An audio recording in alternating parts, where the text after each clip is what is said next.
Hello everyone, आप देख रहे हैं इन्फॉर्मेशन टेकी और आज के इस वीडियो में हम देखने जा रहे हैं व्यावसायिक शिक्षा के कक्षा 10वीं के स्प्रेडशीट चैप्टर में सत्र 8 से लेकर सत्र 11 तक। तो चलिए देखते हैं।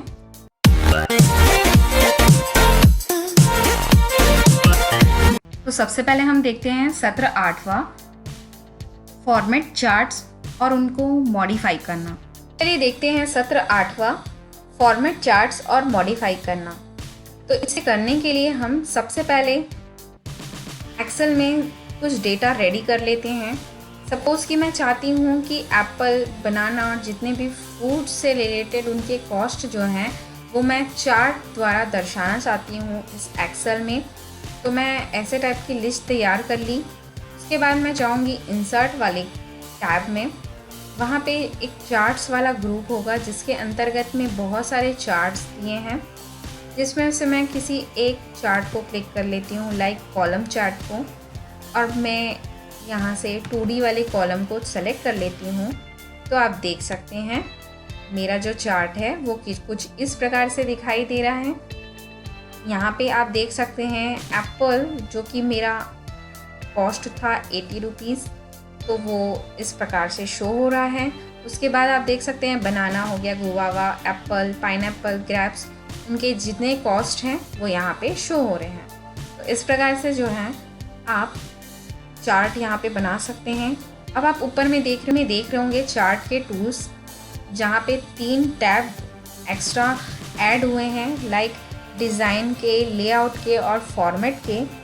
अगर आप अपने चार्ट में किसी प्रकार का डिज़ाइन चेंज करना चाहते हैं तब आप डिज़ाइन वाले टैब में जाएंगे। अगर उनके लेआउट में कुछ चेंजेस करना चाहते हैं तब आप इस लेआउट ऑप्शन में जाके उसमें कुछ इंसर्ट कर सकते हैं, या फिर लेबल्स इंसर्ट कर सकते हैं, एक्सेस हो गया, बैकग्राउंड हो गया, इन सारे को यूज़ करके देख सकते हैं आप। अगर इस चार्ट को फॉर्मेट करना है, मीन्स अगर इसके शेप को फिल करना है, या फिर शेप आउटलाइन देनी है, या फिर शेप की स्टाइल को अगर चेंज करना है, तो आप जो है इस प्रकार से इसके स्टाइल को चेंज कर सकते हैं। तो इस प्रकार से हमारे MS एक्सेल में चार्ट का उपयोग किया जाता है। अब आगे हम देखते हैं सत्र 9वां, सॉर्ट और फिल्टर करना। तो आप देख रहे होंगे यहाँ पे मेरे पास कुछ लिस्ट दी हुई है फ्रूट की। मैं चाहती हूँ कि इसे अल्फ़ाबेटिकली अरेंज करूँ। तो यहाँ पे मेरे पास MS एक्सेल में एक ऑप्शन होता है सॉर्ट करना। तो इसको कैसे यूज़ करेंगे हम, होम टैब के अंतर्गत एडिटिंग वाले ग्रुप में जाऊँगी मैं, और सॉर्ट वाले ऑप्शन पे सॉर्ट, अगर A to Z अगर आप करना चाहते हैं अरेंज तो आप इस पर क्लिक कर देंगे। अगर आप Z to A अरेंज करना चाहते हैं तो Z to A पर क्लिक करेंगे। तो मैं अभी पाइनएप्पल से एप्पल तक का अरेंज करना चाहती हूँ। सॉर्ट A to Z पर एप्पल, बनाना, ग्रेप्स, गुआवा और पाइनएप्पल इस तरीके से अरेंज हो गया। अगर मैं Z to A पर क्लिक करती हूँ तो मेरा जो लिस्ट है वो कुछ इस प्रकार से अरेंज हुआ। अब अगर मैं चाहती हूँ कि मुझे प्रिंट आउट निकालना है सिर्फ पाइनएप्पल, एप्पल और ग्रेप्स का, ठीक है, तो ऐसे टाइम पे आप लिस्ट को डिलीट तो नहीं करेंगे। तो आप उस टाइम पे इस फिल्टर वाले ऑप्शन को क्लिक करके आप पर्टिकुलर उस फ्रूट के ही नेम को प्रिंट आउट निकाल सकते हैं। तो इसके लिए आपको क्या करना है, फ्रूट में क्लिक कर दीजिए। उसके बाद आप फ़िल्टर ऑप्शन में जाएंगे और फ़िल्टर यहाँ पे आपको लगाना है, ठीक है। अब आप देख रहे होंगे यहाँ पे एक ड्रॉप डाउन लिस्ट वाला ऑप्शन आया। इसको जैसे ही आप क्लिक करते हैं, मैं चाहती हूँ कि एप्पल, ग्रेप्स और पाइनएप्पल को शो करना चाहती हूँ अपनी लिस्ट में। तो मैं क्या करूँगी, बनाना पर जो चेक हुआ है उसे अनचेक कर दूँगी और गुआवा पर भी अनचेक कर दूँगी, और जैसे ही मैं ओके करती हूँ तो आप देख सकते हैं मेरी जो लिस्ट है उसमें पाइनएप्पल, ग्रेप्स और एप्पल हैं। अब फिर से अगर मैं चाहती हूँ कि अपनी लिस्ट में बनाना ऐड करूँ तो मैं इसमें चेक कर दूँगी और ओके जैसे ही करती हूँ तो मेरी लिस्ट में बनाना आ जाएगा। तो इस प्रकार से आप भी अपने एक्सेल में सॉर्ट और फिल्टर का उपयोग कर सकते हैं। अब हम देखते हैं सत्र 10वां, किस प्रकार से आप अपनी माइक्रोसॉफ्ट एक्सेल में किसी डेटा को कैलकुलेट कर सकते हैं। इसमें डेटा कैलकुलेट करना बहुत ही आसान होता है। आपको सिंपली कुछ फार्मूले पता होना चाहिए। अगर नहीं भी पता है तो आप सिंपल से जो कैलकुलेशन होते हैं, प्लस माइनस, मल्टीप्लिकेशन, डिवीजन, ये बहुत ही ईजिली इसमें कर सकते हैं। तो मैं आज की इस वीडियो में आप लोग को बताऊंगी कि किस प्रकार से इसमें ईजीएस्ट वे में डेटा कैलकुलेशन किया जा सकता है। ठीक है, तो सबसे पहले हम देखते हैं कि किस प्रकार से हम सम इसमें कर सकते हैं। सम मतलब प्लस करना। ठीक है, तो डेटा सबसे पहले आप यहाँ पे लिख लीजिए। इसमें सपोज मैं कॉस्ट लिख लेती हूँ 50,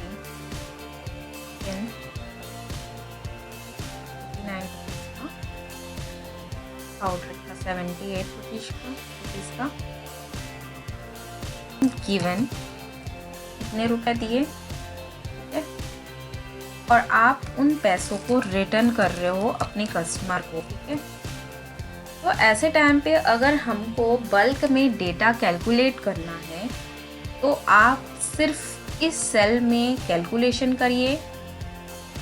उसके बाद इस सेल में जो भी आपने फॉर्मूला लगाया है उसको आप कॉपी करके नीचे ड्रैग कर लेंगे, तो आपका डेटा जो है वो ऑटोमेटिकली कैलकुलेट हो सकता है। ठीक है, तो इसमें सपोज अमाउंट गिवन, ठीक है, amount given by any customer. ठीक है, तो सपोज कि कोई कस्टमर आपको 100 रुपये दिया। ठीक है, और इसमें 50 रुपये कोई दिया। हमें कितना रिटर्न करना है। ठीक है, तो कितना रिटर्न करना है, यहाँ पे सभी ने जो अमाउंट था उससे हमेशा एक्स्ट्रा ही रुपीस जो भी कस्टमर है वो देंगे। ठीक है, अब आप रिटर्न उसको कितना करोगे ये कैलकुलेट करने के लिए आप सिंपली क्या करना है, आपको जो भी अमाउंट गिवन है उसमें आप क्या करोगे, माइनस करोगे इस रुपए को। ठीक है, और एंटर करोगे तो आपको रिटर्न करना होगा राम को 50 रुपीज़।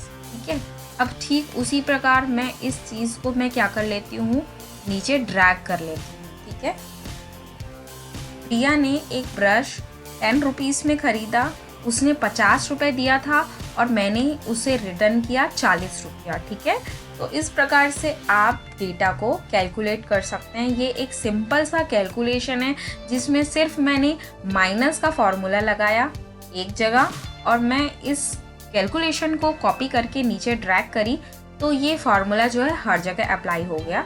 तो आप सेम यही फार्मूला को यहाँ नीचे तक भी ड्रैग करके आप देख सकते हैं।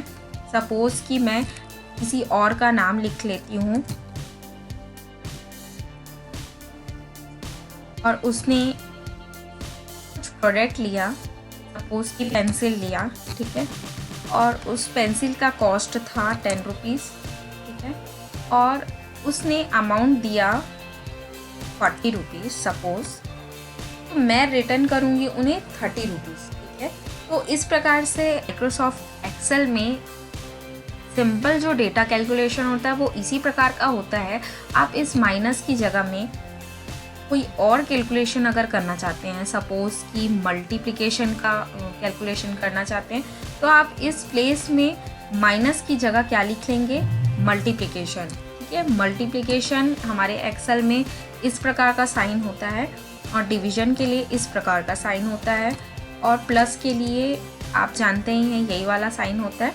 तो इस प्रकार से जो है आप माइक्रोसॉफ्ट एक्सेल में ऐसे फॉर्मूले लगा के आप कोई से भी डेटा को कैलकुलेट करके देख सकते हैं। ठीक है, अब लास्ट हम देखते हैं सत्र 11 मल्टीपल वर्कबुक और लिंकिंग सेल का उपयोग। इसके लिए हम माइक्रोसॉफ्ट एक्सेल को ओपन कर लेते हैं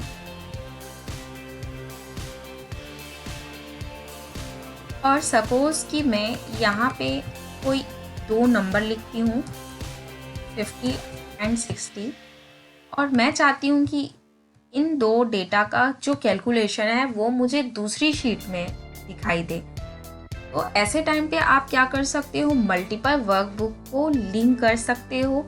ठीक है, तो मल्टीपल वर्कबुक को लिंक करने के लिए हमको इस बुक 2 में डेटा लिखना है। इस बुक 2 से ही हम न्यू वर्कबुक ओपन करेंगे इस प्रकार से। अब आप देख सकते हैं यहाँ पे बुक 3 मेरा ओपन हो गया है। अब मैं यहाँ पे डेटा को कैलकुलेट करने के लिए, उन दो नंबरों का कैलकुलेशन करने के लिए हमारी नई शीट में यहाँ पे फॉर्मूला डालती हूँ। सपोज़ कि मैं अगर उन दो नंबर का सम करना चाहती हूँ तो मैं यहाँ पे लिख लूँगी सम। अब उन दो नंबर को सेलेक्ट करने के लिए मैं व्यू टैब में स्विच विंडोज़ में जाके इस बुक 2 को क्लिक करती हूँ और यहाँ पे इन दो डेटा को सेलेक्ट करती हूँ। उसके बाद जैसे ही मैं एंटर बटन दबाऊंगी तो मेरा जो कैलकुलेशन है वो मेरे दूसरे शीट में शो हो रहा है। तो आप देख सकते हैं कि मैंने बुक 2 और बुक 3 को एक साथ लिंक किया। मीन्स बुक 2 में मेरा कुछ डेटा था, उसका जो आंसर है वो बुक 3 में शो हो रहा है। बस आज के लिए इतना ही। इसी प्रकार हमारे साथ जुड़े रहिए। Thank you.